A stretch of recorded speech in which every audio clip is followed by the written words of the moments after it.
tes mains remettre nos vies. Je veux te dire merci pour tout ce que tu fais chaque jour pour nous. Et je veux te rendre toute la gloire parce que tu es fidèle. Et aucun autre Dieu n'est comparable à toi, Adonai.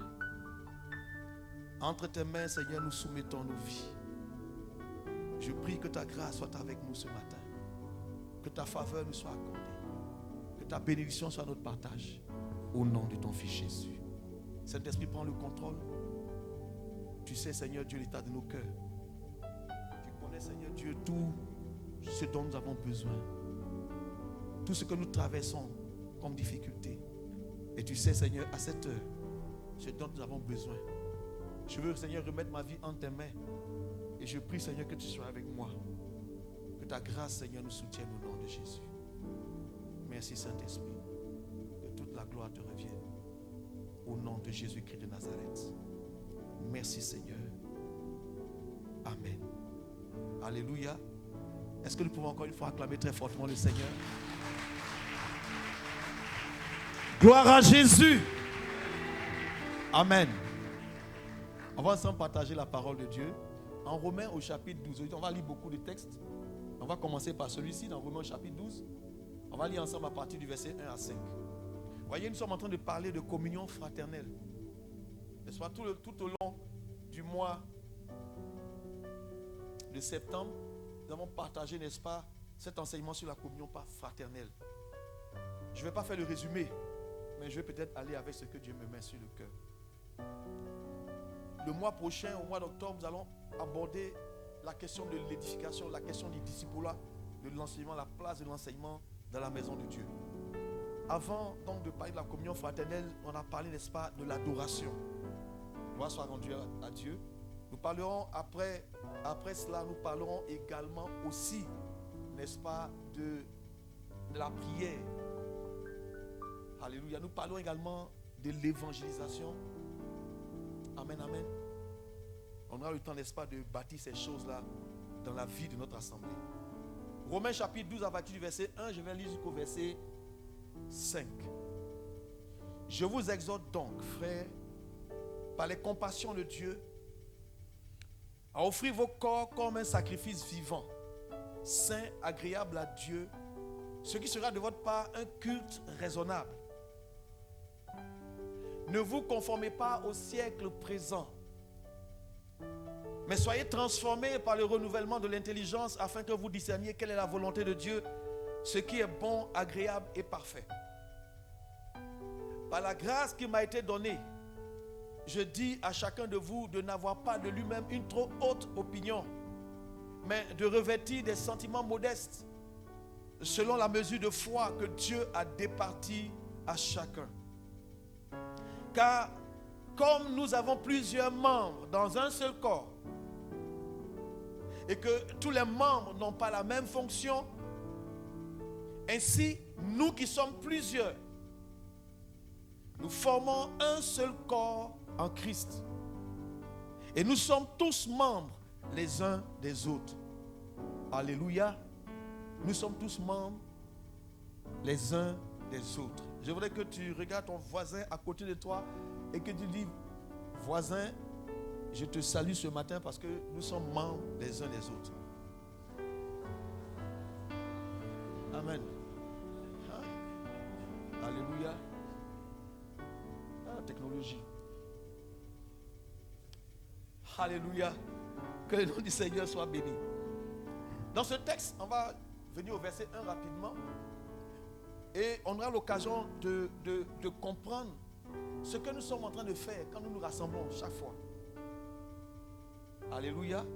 Quand nous nous retrouvons à la réalité, il y a des choses qui se mettent en place chaque fois que nous nous retrouvons.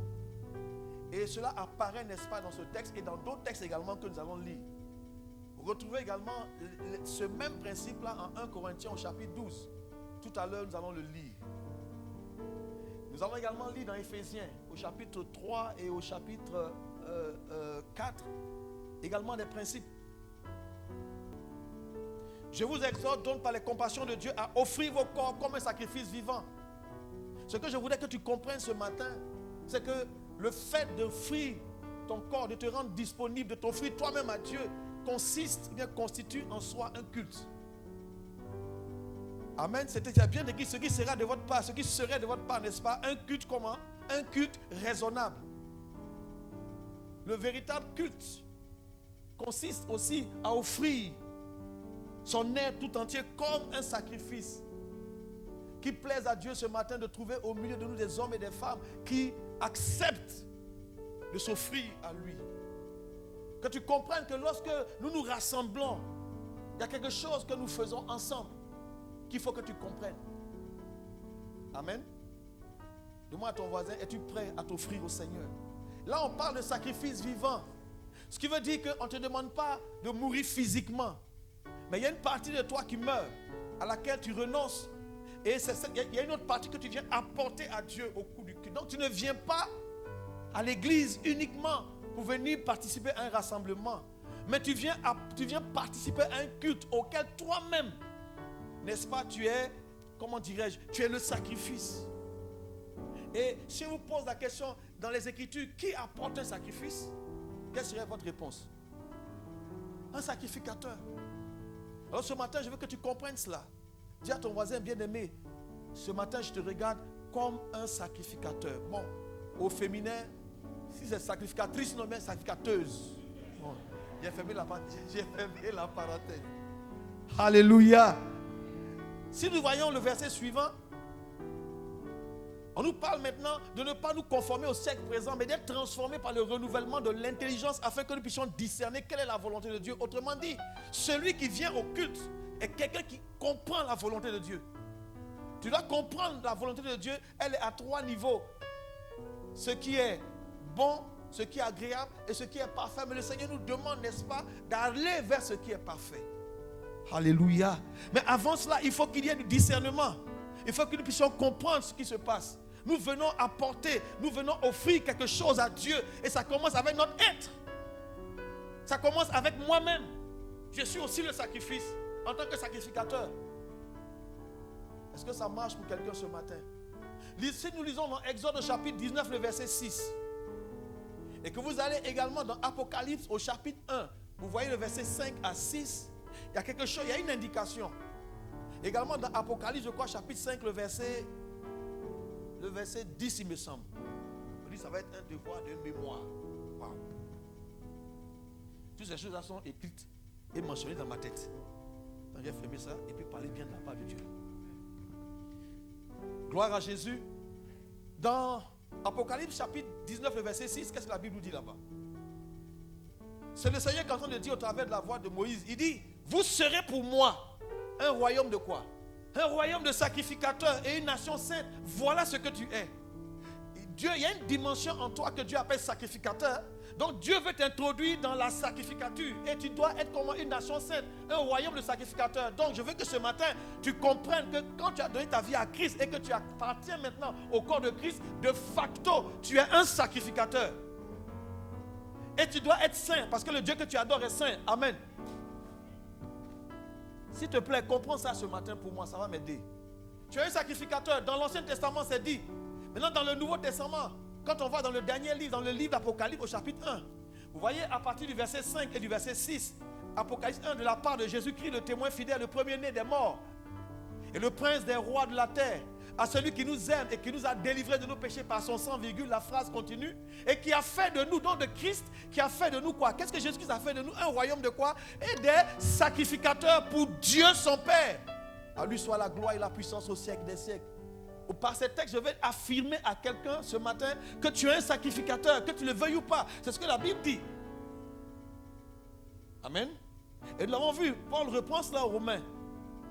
Il dit, je vous exhorte par les compassions de Christ à faire quoi? À offrir vos corps comme des sacrifices vivants. En tant que sacrificateur, la première chose que tu apportes, n'est-ce pas, à Dieu, c'est quoi? C'est ton sacrifice. C'est ce corps-là. Ta présence. Non, ne dis pas que tu viens au culte n'importe comment. Non, tu viens participer au culte en tant que sacrificateur. Chacun d'entre nous, sauf ceux qui n'ont pas compris. Ceux qui sont encore dans l'ignorance. Amen. À quel moment tu apportes ce sacrifice-là? Dès l'instant, quand tu as quitté la maison, quand tu t'es préparé, tu t'es habillé, tu as pris la route, alors tu as commencé à apporter à Dieu ce sacrifice-là. déjà dans ton cœur. Et quand tu entres dans cet endroit, tu viens pour apporter ton sacrifice. À quel moment? Mais tout au long. Il n'y a pas un espace particulier. C'est tout au long. Amen, amen. Regardons encore à la suite au verset. Viens au verset 3. Il faut que tu comprennes cela. Il dit, par la grâce qui m'a été donnée, je dis de vous, à chacun de vous, de n'avoir pas de lui-même une trop haute opinion. Non. Comprends que nous sommes sacrificateurs. Quand nous entrons dans cet office, ne sois pas trop sage. N'aie pas une trop haute opinion de toi. Aie une bonne estime de toi, mais n'aie pas une trop haute opinion de toi. Parce que tu ne peux pas entrer dans cette sacrificature avec un cœur chargé d'orgueil. Parce que Dieu résiste aux orgueilleux, mais il fait grâce à ceux qui sont humbles. Et comme tu vas entrer dans sa présence, apporter un sacrifice, tu as besoin de te revêtir d'un trait d'humilité.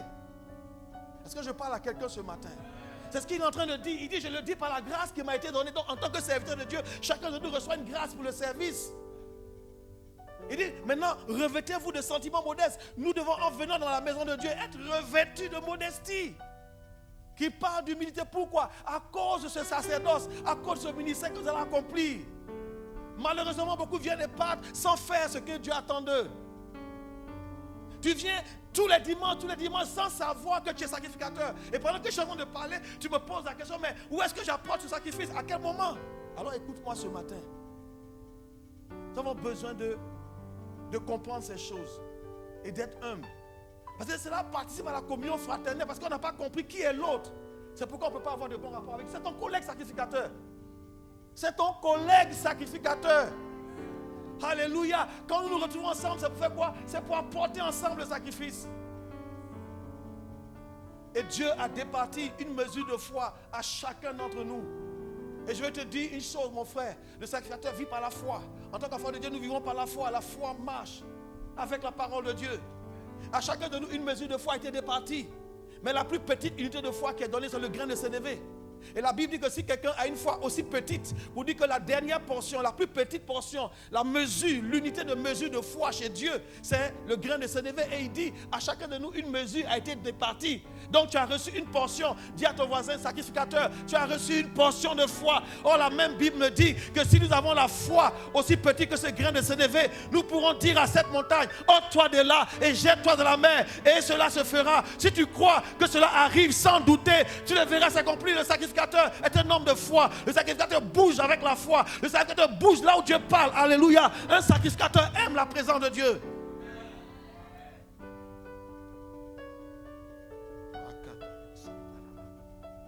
Le verset suivant nous dit ceci. Car comme nous avons plusieurs membres, c'est à ce niveau maintenant que je veux que quelqu'un soit vigilant avec moi. Comme nous avons plusieurs membres dans un seul corps. Là j'ai besoin d'un volontaire. Oui, viens, ça vient. Acclamons le Seigneur. Il dit nous. Quand il dit nous, il parle de toi. Il veut que tu regardes ton corps. Donc le frère qui est là, on va visualiser le corps. Il dit qu'il y a plusieurs membres. Vous me dites quels sont les membres rapidement. Il y a quoi et puis quoi comme ces membres? Ce sont plusieurs membres. On voit tout le monde dans un seul corps. Il dit et que tous les membres n'ont pas la même fonction. Ça veut dire quoi? Ça veut dire au moins que chaque membre a une fonction. C'est ce que ça veut dire ce matin.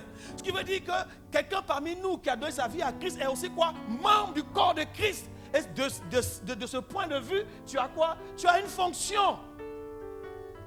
Laisse-moi encore te dire, tu as une fonction. Tu n'as pas bien compris. J'ai dit à quelqu'un ce matin, tu as une fonction. En tant que membre dans le corps, tu as une fonction. Soit tu as le pouce, ou bien tu as l'oreille, ou bien je ne sais pas, tu as le cou, ou bien tu as le nez ou les yeux. Ou bien tu as l'épaule, tu as le biceps, ou bien tu as le coude, tu as le poignet, tu as le petit doigt là, ou bien tu as le genou, tu as l'orteil, mais tu es quelque part dans le corps de Christ, tu as une fonction. En termes de fonction, on parle de rôle. Lisons un peu la suite. Tu peux rester un moment, non? D'accord. À la suite, on nous dit ceci au verset 6. Alors, puisque nous avons des dons différents, ça veut dire que chaque partie du corps a une fonction qui est rattachée à un don. Un don, des dons différents selon la grâce qui nous a été accordée. Que celui qui a le don de prophétie les exerce selon l'analogie de la prophétie et ainsi de suite. Chacun de nous a un don que le Saint-Esprit accorde. Autrement dit, chacun de nous, et puis la Bible dit, nous sommes tous membres les uns des autres. Nous sommes quoi? Membres. Et ensemble, nous sommes membres de quoi? Du corps de Christ. Et ça veut dire quoi? Ça veut dire que chaque membre a une fonction, chaque membre a un rôle, chaque membre doit jouer son rôle, chaque membre, n'est-ce pas? Et le rôle et la fonction, ça veut dire aussi le service de ce membre, le ministère de ce membre dans l'ensemble du corps.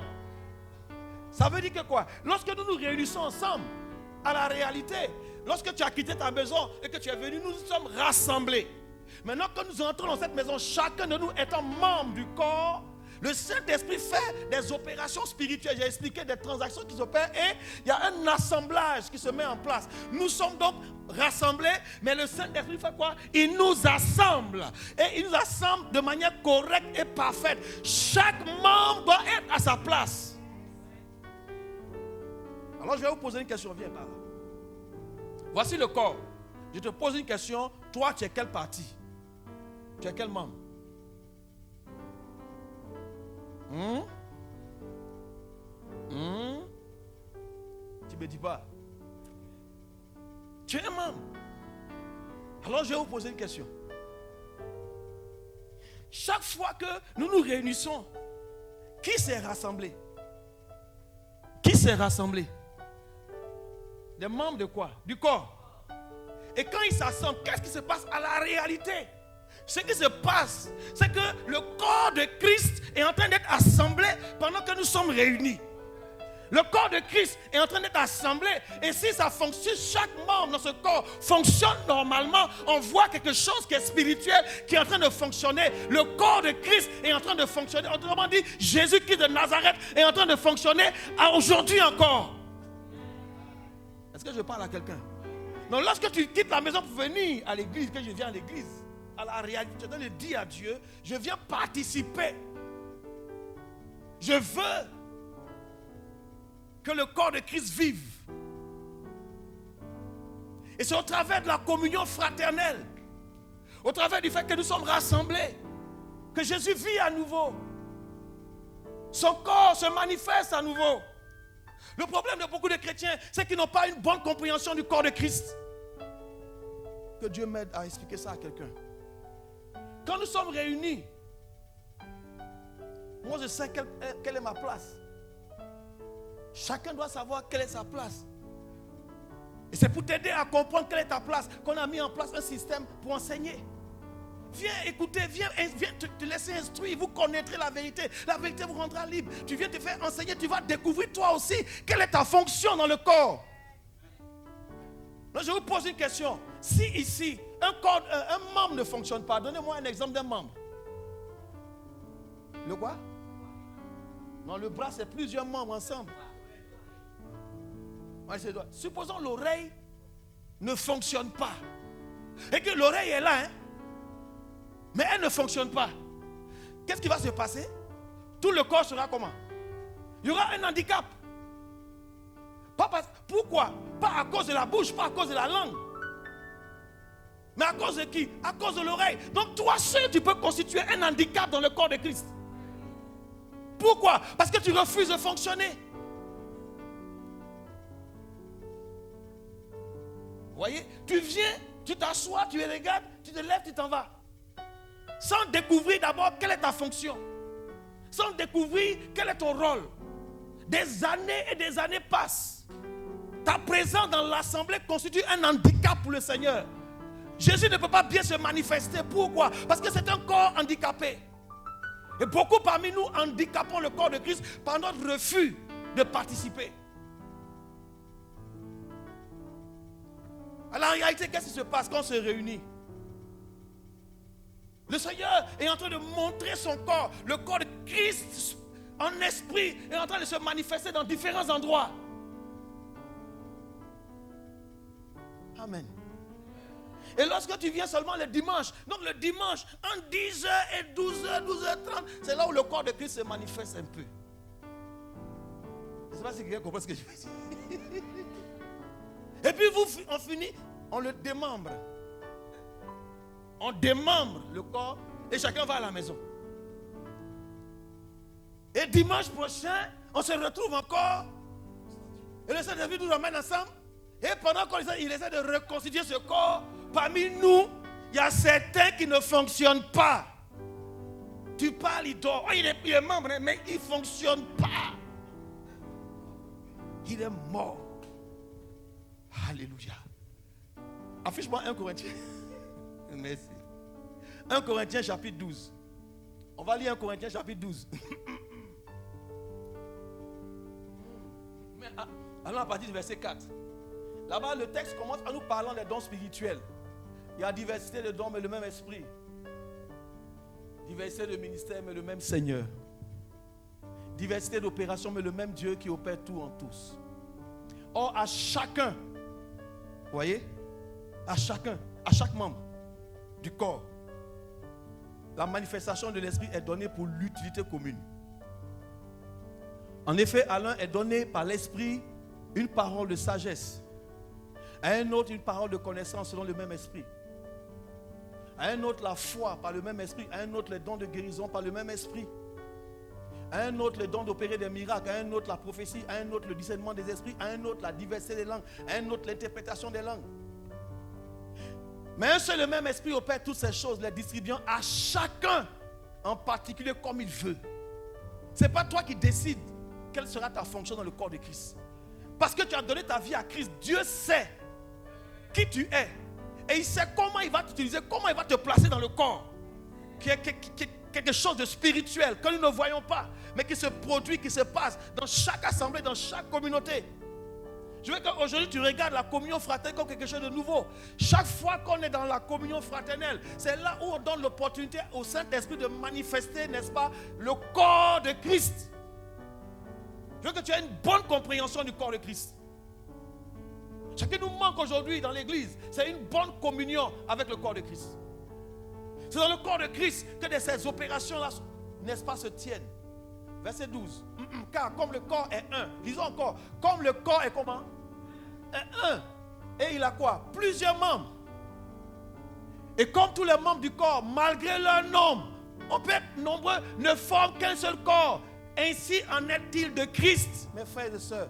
Nous sommes tous chrétiens, on a donné nos vies à Christ, on devient membre de son corps. Et il nous place dans une communauté, dans une assemblée. Et là, nous devons découvrir, nous devons aider chaque chrétien à découvrir quel est son rôle, quelle est sa fonction, quel est son ministère, quel est son service. Aide-moi ce matin, regarde ton voisin et puis tu vas me dire, je vais te poser une question dans quelques secondes. Regarde bien ton voisin. Et souvent les voisins sont bizarres. Très très bizarre. Des voisins bizarres.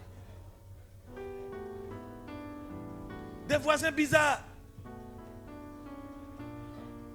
Tu veux répondre à ma question? Tu veux répondre à ma question? Ton voisin que tu as vu là, quel est son ministère? Quel est son ministère? Quel est son ministère? Bon, quel est son service? Quelle est sa fonction? Que Dieu aide quelqu'un au milieu de nous. Que Dieu aide quelqu'un. Frère, il n'y a personne dans la maison de Dieu qui soit comment? Inutile. Ça n'existe pas. Tu fréquentes une assemblée. Dis-toi que tu es membre du corps de Christ et le Seigneur te met dans telle communauté, dans telle assemblée. Est-ce que vous voyez une oreille qui est ici, qui n'est plus content à cause de telle ou telle chose, qui se déplace pour aller dans une autre communauté? Il est oreille. Où elle est oreille? Elle arrive là-bas, il y a des gens oreilles. Donc à cause de toi seul, ici, là, dans cette communauté-là, ils sont devenus sourds. Pourquoi? Ils n'entendent plus. À cause de quoi? À cause de toi. Là-bas, il y a assez d'oreilles.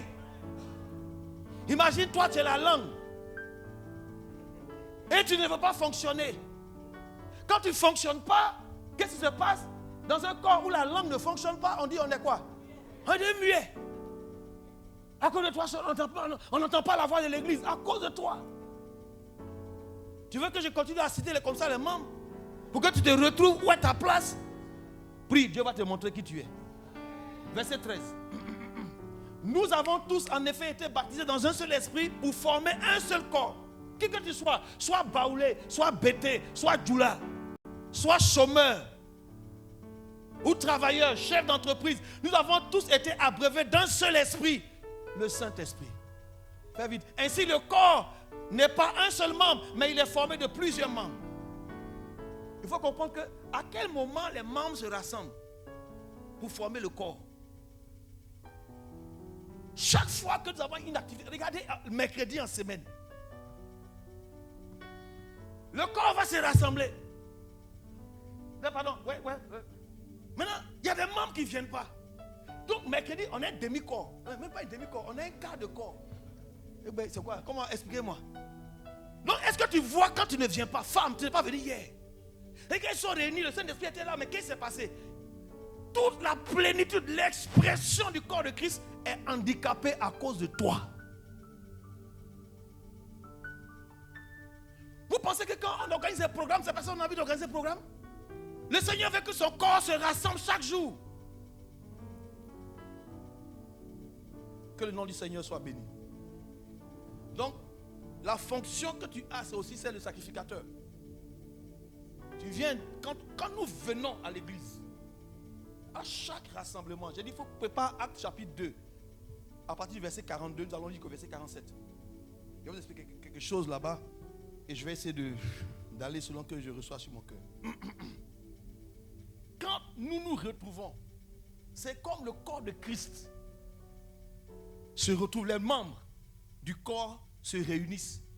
Le Saint-Esprit rassemble les uns et les autres. Où que tu sois assis, c'est spirituellement qu'il faut avoir la compréhension de ça. Où que tu sois assis. Mais quand tu viens participer, quand tu viens tu viens apporter ton sacrifice, ta présence, tu t'offres au Seigneur. Tu apportes ton adoration à Dieu. En tant que sacrificateur, tu viens. Il y a aussi des textes qui nous le prouvent. Dans Hébreux chapitre 13, verset 15. Voici encore nos sacrifices. Par lui, en parlant de Christ, offrons sans cesse à Dieu un sacrifice de quoi? De louange. Tu viens, même la louange, l'adoration, même tu ne participes pas. Elles sont obligées de dire, ah, tenons-nous debout, louons. Toi, tu es assis là-bas, tu es qui? Vraiment, c'est-à-dire que, parce que tu n'as pas compris, tu es un simple ignorant des voix de Dieu. Et tu es prétentieux de croire que tu connais tout. Un sacrificateur qui est assis. Si j'ouvre l'Ancien Testament pour te montrer le rôle du sacrificateur, il n'y a pas de chaise dans le temple, dans le tabernacle. Tout le service se fait debout. Et c'est ce que tu es. Donc la petite opportunité d'apporter à Dieu ton sacrifice de louange, toi tu joues avec. Ça c'est simplement ça. Même on dit prier. Tu ne veux pas prier. Mettons-nous debout à prier. Toi tu es assis. C'est-à-dire, et puis moi je dis, franchement, oh, franchement, non. Pourtant, je suis convaincu. De toute façon, tu es assis. Si Alassane Ouattara rentre ici, tu seras le premier à te lever. Si je mens, lève-toi, dis-moi, tu mens. Il faut te lever, tu vas voir ce que tu as dit. Mais tu es audacieux. C'est-à-dire que même le président rentre dans une salle, toi-même tu es debout. Le protocole dit levez-vous, tu te lèves. Ce qu'il dit, c'est vrai ou bien c'est faux? Comment tu es dans la présence du Dieu d'Israël? Tu as une fonction. Tu es sacrificateur. Et dans ton service, toi, tu es assis. Les sacrificateurs qui sont un peu avancés, là, nous un peu avancés, on dit levez-vous. Toi, tu es assis. Toi, tu es qui? C'est de toi qu'il parle. On donne des conseils. On reçoit parce que c'est un service qui se produit. D'abord, tu ne viens pas en semaine. Il y a un programme particulier, tu ne viens pas. On donne une consigne, tu ne fais pas. Partager, tu ne partages pas. Contribuer, tu ne donnes rien. Même simple offrande. On dit offrande. On dit offrande là, c'est sacrifice. Même ton offrande, ça fait partie de ton ministère. Tu n'as même pas honte de dire, non, aujourd'hui je ne vais rien donner. Dieu même voit. Dieu voit quoi? De toi à moi, Dieu voit quoi? Tu ne lui as rien donné, tu dis, il voit. Il voit quoi? Je suis convaincu que façon de dire que tu n'as rien là. Tu es un si on dit tout de suite qu'il y a une agence quelque part qui offre du travail, qu'il faut aller déposer ton dossier, déposer 50 000, tu vas trouver 50 000 pour aller donner. Quoi que tu sois chômeur, c'est qu'il dit là, je mens ou bien c'est vrai. Alors que tu n'as rien donné à Dieu aujourd'hui, non? Mais si on dit il y a quelque part où on va te donner du travail, mais il faut faire ton dossier, déposer 25 000, tu vas trouver 25 000. Ça veut dire que tu dois pouvoir trouver pour offrir à Dieu. Ça fait partie de ton service de sacrificateur. Et même tes prières, nos prières alimentent le ministère des anges auprès du trône de Dieu. Vous trouvez ça dans Apocalypse chapitre 5, Apocalypse chapitre 8. Vous trouvez ça là-bas. Affiche-moi, pardon, Osée chapitre 14, le verset 2. Frères et sœurs, écoutez-moi, si les gens ont exagéré, mais nous sommes dans la vérité, on peut quand même expliquer les choses simplement. Excusez-moi si je dis de cette manière, je veux que tu sois choqué ce matin pour mieux participer. Tu n'es pas là comme ça dans un rassemblement. C'est le corps de Christ qui se met en action. Et dont tu es membre. C'est pourquoi le Seigneur nous a avertis dans la Bible. Paul dit, n'abandonnez pas vos assemblées. Comme c'est le cas de quelques-uns. Pourquoi? Parce qu'en abandonnant ton assemblée, tu ne sais pas que tu es en train d'handicaper quelque chose. Par ton absence. Excusez-moi, il n'y a pas de communauté en ligne, s'il vous plaît. Toute assemblée de Christ est en présentiel. Toute assemblée, là où le corps de Christ va se manifester, c'est en présentiel.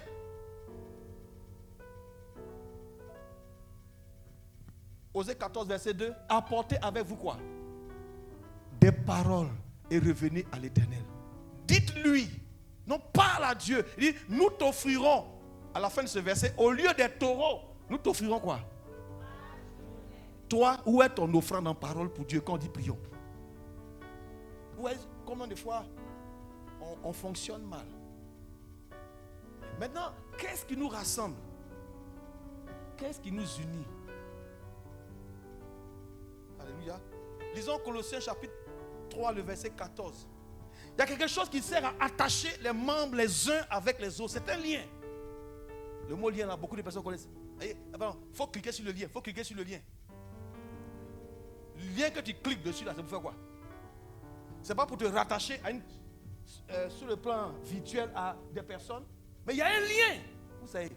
Il dit, mais par-dessus toutes ces choses, revêtez-vous de quoi? De l'amour. L'amour qui agit, l'amour qui est à l'œuvre. Revêtez-vous d'amour qui est quoi? Le lien de la perfection. C'est pourquoi le Seigneur dit, je vous donne un seul commandement. Parce que vous allez former mon corps. Il y a un seul commandement qui va permettre que vous soyez tous unis les uns aux autres. C'est un lien. Ça nous attache, c'est quoi? C'est l'amour. Ce qui fait que nous sommes un.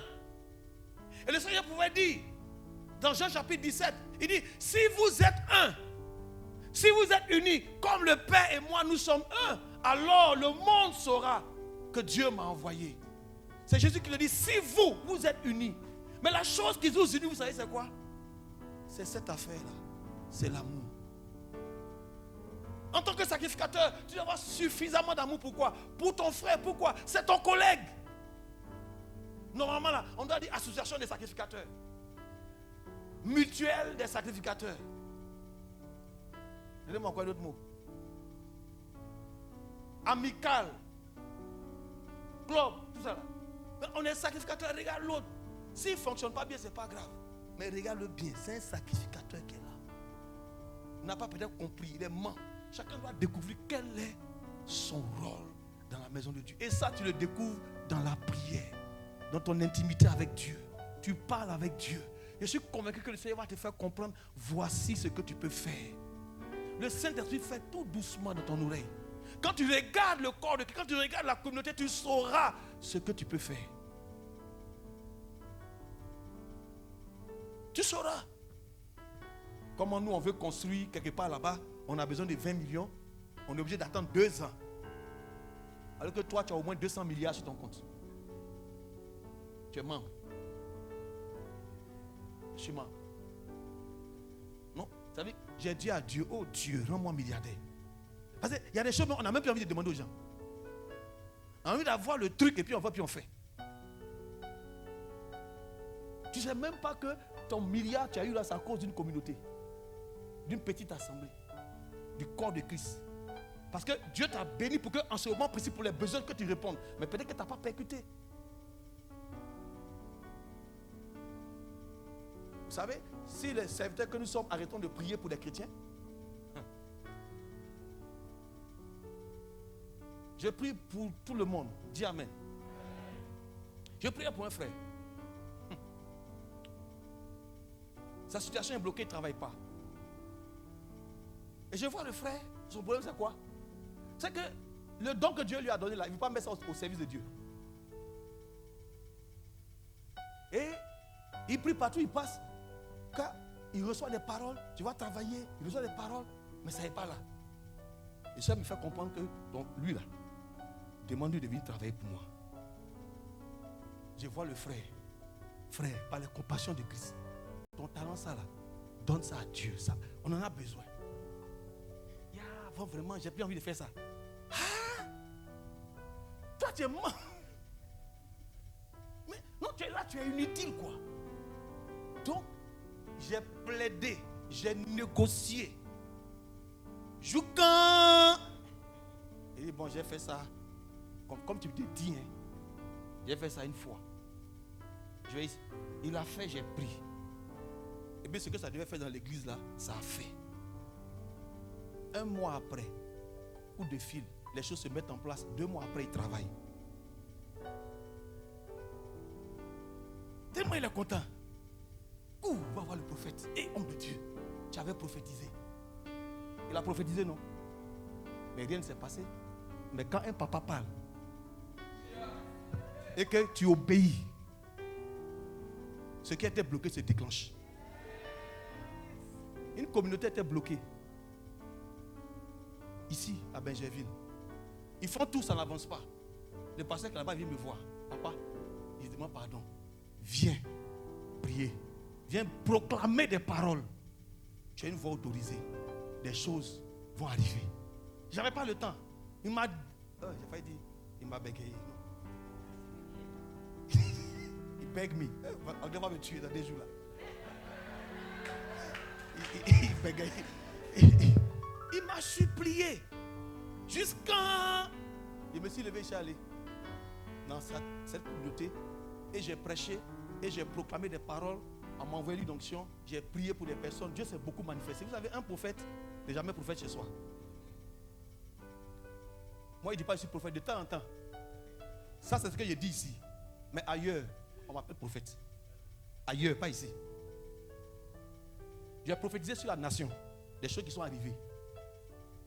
On m'a fermé les portes de la présidence en son temps. Donc ça, c'est des choses passées. On prophétise ici, là, de temps en temps. Mais au dehors, là, on est prophète. J'ai parlé sur la vie de toute l'église. Beaucoup étaient à terre, rampants. Leur salle, il n'y avait pas sol encore, il y avait poussière sur eux. J'ai fini de prier. Lundi, mardi, mercredi, on appelle le pasteur, la mairie dit, vous avez un dossier ici, venez, on vous donne un terrain de 4000 mètres carrés. Non, il ne faut pas acclamer. J'ai juste proclamé. C'est mon rôle qui est comme ça. Je n'ai pas besoin que quelque chose. Après, la chose de lui, la chose des gens. Quand je dis non, j'ai contribué aussi. Non, c'est nous, on a jamais prié. C'est pas toi. Ouais, je réclame rien. Mais si je dis faire quelque chose, à cause du fait que nous sommes une famille, et que Dieu établit un parterre sur la patrie, alors obéis simplement. Quand tu obéiras, tu verras les conséquences. Est-ce qu'on est ensemble? Donc la communion fraternelle, c'est que nous sommes tous membres les uns. Chaque membre a son rôle. Je vais essayer de finir. Ce qui nous tient unis, c'est aussi quoi? L'amour. Et affiche-moi Ephésiens 4, verset 16, s'il te plaît. Parce qu'il y a encore un autre lien qui est là-bas. Ephésiens 4, le verset 16. Écoutez bien. En parlant de Christ, on dit c'est de lui et grâce à tous les liens de son assistance que tout le corps, comment? Bien coordonné et formant quoi? Un solide assemblage. Donc on se rassemble, mais pour être assemblé par qui? Par Christ. Et donc quand tout le corps bien assemblé tire quoi? Son accroissement. Donc ta croissance vient de quoi? Du fait que nous sommes tous unis les uns aux autres. Il y a des choses qui sont en toi qui me sont nécessaires. Mais quand nous sommes assemblés en train de faire notre service ensemble, ces choses-là viennent vers moi sans que je prie. Est-ce que quelqu'un comprend ça? Le fait que tu viennes dans la communauté, que nous comprenons ces choses-là, quelqu'un va venir là et ses problèmes vont tomber. On n'a pas imposé les mains, on n'a pas prié pour lui. C'est des choses qui arrivent. Selon la force qui convient à chacune de ses parties et s'édifie lui-même dans quoi? Dans l'amour. La Bible parle également que nous devons conserver l'unité de l'esprit par le lien de la paix. Le lien de la paix. Nous avons besoin de comprendre cette réalité-là. Chaque fois que nous sommes assemblés, en réalité, c'est le corps de Christ qui veut se mettre en mouvement. C'est le corps de Christ qui va, c'est spirituel. Chacun est à sa place. Moi, je suis dans mon rôle. Je prêche et vous pouvez également écouter. Écoutez cette prédication, écoutez la parole de Dieu, ceux qui prennent la parole et en tirer ce qui est nécessaire pour toi. Chacun a son rôle. Ça peut aller. Mais la même Bible nous met en garde. Parce que nous voyons des personnes au milieu dans le peuple et parmi nous, j'en ai parlé une fois comme étant des crabes. Quand vous lancez le filet en haute mer, quand vous allez tirer le filet pour revenir, souvent tu prends aussi des crabes au milieu des poissons. Et les crabes, ils ont des pinces. Et certains de manière intentionnelle peuvent couper le filet. Et ça fait qu'on tire le filet, mais il y a des poissons qui s'échappent. Et quand tu regardes le crabe, on ne sait pas où il va. Ses yeux sont bizarres. Il y a des personnes ici dans la maison de Dieu qui sont comme ça, comme des crabes. Et leur rôle, c'est de faire fuir les autres. C'est-à-dire, il est à côté de toi, vous allez sortir, mais demain tu le trouves dans ton service, il passe par là. Non, on a vécu, on a ce témoignage. Quelqu'un est allé dans un service, trouvé là-bas. Un frère qui vient à l'église, il demande, ah mon frère, tu viens, tu vas à l'église où? Ah, je vais maintenant au deux plateaux, à Faya, pardon. Où ça? Une église au bord là. Où ça? Dans l'église de Pasteur Franck là. Ah bon? C'est là-bas, toi tu vas? Une église, les gens sont mauvais comme ça. En train de dénigrer, de découper. Quand le frère qu'on a invité, sa foi même était vacillante. Jusqu'à dire, si c'est comme ça, je ne viens plus. Et dans tout le service, c'est le nom de Messi, c'est le nom de Pasteur Franck qui est en train d'être sali comme ça. Moi, je ne suis pas au courant. Hein? Un beau jour, le frère dit, bon, quelque chose le pousse, il va venir quand même à l'église. Voir cette mauvaise église-là. Il vient. Dieu fait tellement bien les choses. Il est assis là, en plein culte, surtout les gars, à côté de lui. Voilà la personne qui lui a dit que, ici là, ce n'est pas une bonne église. Hey! Le frère, tellement le frère était choqué. Hey! Il voulait lui dire, mais toi, tu fais quoi ici? Il n'était même plus concentré. Il dit, mais toi, tu fais quoi ici? Et puis elle dit, c'est une fille, elle dit, ah, il faut laisser ça. Ah, il faut laisser ça. Tellement il est choqué, à la fin du culte, il est monté pour aller voir les pasteurs. C'est comme ça que l'information est venue. Moi, église, je vous pose la question, cette personne, on fait quoi avec elle? Non, dans l'amour du Seigneur, on fait quoi? Non, donnez-moi conseil. Non, honnêtement, dans l'amour du Seigneur, cette personne, on fait comment? Hein? On fait quoi? Dites non, donnez-moi je veux un bon conseil. Donnez-moi un bon conseil. Ne riez pas, donnez-moi un bon conseil. On fait quoi? On fait quoi? On la quoi? On la garde. On la garde. Moi, je ne sais pas de mettre là. Aidez-moi. Moi, j'ai envie de dire comme les Ivoiriens. Adama, on peut faire ça? Oui, il y a des gens qui parlent mal, mais je vous dis la vérité. Nous sommes une très bonne assemblée. Frère, nous sommes une bonne communauté. Au nom de Jésus, je le dis, nous sommes une bonne église. Nous craignons Dieu. Nous prêchons la vérité. Nous donnons la liberté aux frères et aux uns et aux autres de marcher dans les voies de Dieu. Et nous faisons tout pour prêcher ce qui est écrit dans la Bible, sans nous détourner ni à gauche ni à droite. Et nous voulons pratiquer la parole de Dieu. Je crois en l'intégrité. Je crois aussi à la prospérité. Dieu va nous bénir. Aussi longtemps que nous comprenons ces choses-là, il va nous bénir. Alléluia. Donc la communion fraternelle, c'est le lieu où les membres du corps font quoi? S'assemblent et maintenant fonctionnent. Chacun opère dans son ministère. Toi, ton ministère s'appelle quoi? Peut-être de nettoyer l'église. Moi, je vais bénir le nom du Seigneur pour certains frères, comme le frère, par exemple, moi je parle de lui, parce que lui, il a décidé. Pardon, lève-toi s'il te plaît. Lui, là, il mérite qu'on l'honore. Lui seul, il vient, on ne lui dit pas. Il regarde et puis il dit, pasteur, je vais faire ça. Il change les choses. Quand il a découvert ça, il a été déclenché. Ici, là, la peinture manque, il vient, il fait. Ici, là, l'eau coule ici, il vient, il arrange. L'eau coule là-bas, il vient, il fait. Là, il est en train de remplir. C'est lui qui a fait les bacs à fleurs au dehors. Il est en train d'emmener l'eau. Et on ne lui donne pas 5 francs. Pourquoi? Il a été déclenché. Pourquoi il pourra faire plus? Chacun a sa place. Toi aussi, tu as ton rôle. Prie, aime le Seigneur. Et dans l'assemblée, dis-toi que c'est ta famille. Quand tu n'as pas compris que c'est le corps de Christ, que c'est ta famille, tu ne pourras pas découvrir quel est ton rôle.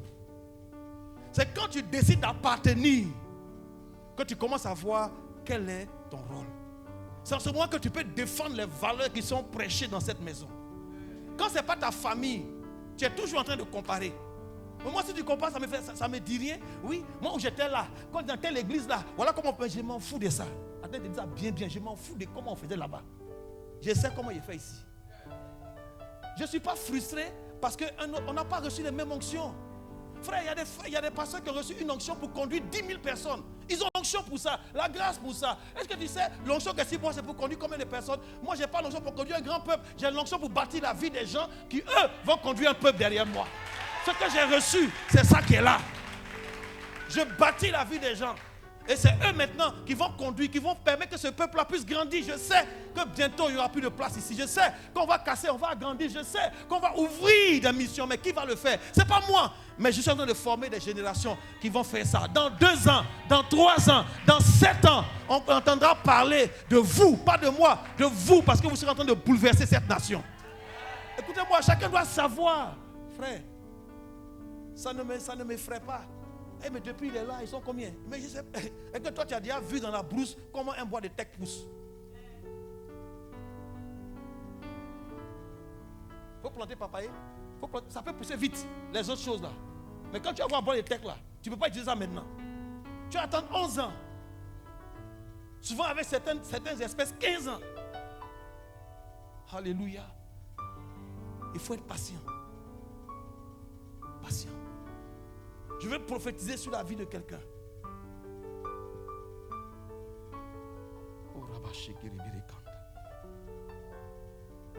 Parce que tu as eu à cœur de soutenir l'œuvre de Dieu. Je vois le bras de l'Éternel te soutenir. Beaucoup de personnes se sont levées contre toi. Beaucoup de personnes ont agi contre toi. Mais la puissance de Dieu a été telle que tu as été épargné. Des choses ont été brisées autour de toi, mais toi, ta vie a été épargnée. Tu avais été programmé pour la mort. Le fait même que tu vives à cette heure est un miracle. Dieu veut faire des choses extraordinaires, des choses étonnantes avec toi. Mais il prend le temps de te préparer. Il prend le temps de te former. Ne dis pas pourquoi ma période de préparation dure. Non, le Seigneur sait ce qu'il veut faire avec toi. Je veux te dire ce matin que tu n'es pas n'importe qui. De la part de Dieu, je vais appuyer, tu n'es pas n'importe qui. Non, restez vigilants. Dieu, le Saint-Esprit est là. Oh, Rabba Shekeri Berikanta. Surya Bakanta, Bro Sukaya. Je veux faire des choses extraordinaires et merveilleuses avec toi. Mais ne sois pas impatient. C'est parce que tu n'as pas regardé cette maison comme étant ta famille spirituelle. C'est à cause de ça que tu as des problèmes. Tu n'arrives pas à te détacher, mais tu n'arrives pas à partir, mais tu n'as pas adhéré. Lorsque ton cœur va adhérer, tu verras la gloire de Dieu se manifester dans ta vie. Nous sommes patients. Et Dieu t'aime. Et je vois la manière dont Dieu t'aime. Je t'aime de la même manière que Dieu t'aime. Sinon Dieu t'aime plus. Mais moi encore, je t'apprécie tellement. Il n'y a pas quelqu'un dans cette maison que je peux regarder les yeux dans les yeux et dire que celui-là je ne l'aime pas ou celle-là je ne l'aime pas. Non, parce que Dieu t'aime. Tu es précieux à ses yeux. Tu as du prix aux yeux de Dieu. Tu n'es pas n'importe qui. Et Dieu t'aime d'un amour inaltérable et inébranlable.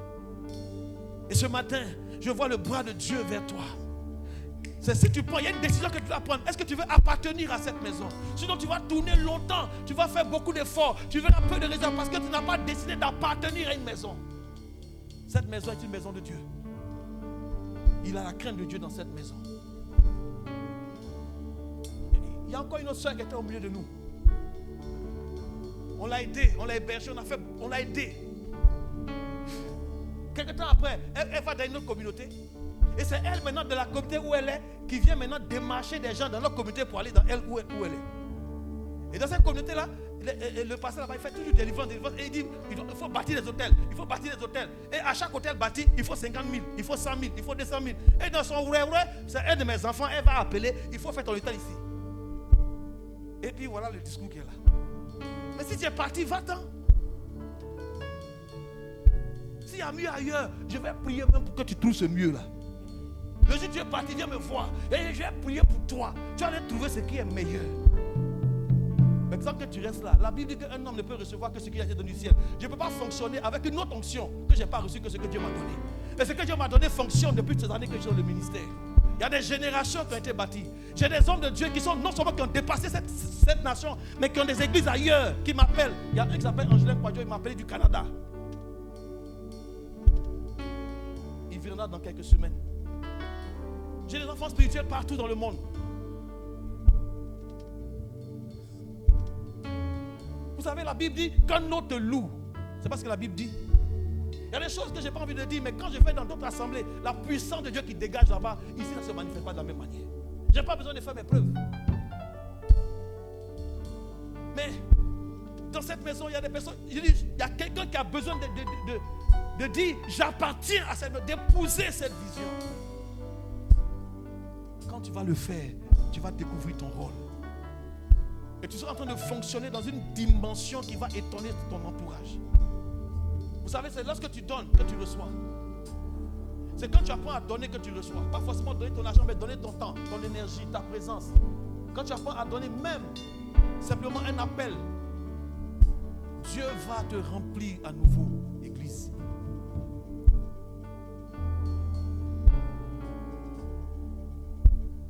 Je ne peux pas me renier pour faire plaisir à quelqu'un. Je suis tel que Dieu m'a fait. Je continue à marcher avec le Seigneur, essayant de m'améliorer de jour en jour. Je vois des améliorations dans certains aspects de ma vie. Je progresse avec le Seigneur. Alléluia. Pourquoi? Parce qu'il y a des niveaux que nous voulons atteindre afin que ceux qui nous suivent également puissent atteindre ces niveaux-là. Est-ce que quelqu'un comprend ça? En esprit, nous allons loin. Parce que nous voulons amener ce peuple à très loin. Alléluia. Je veux prier pour quelqu'un. Merci Jésus. Ta présence est là.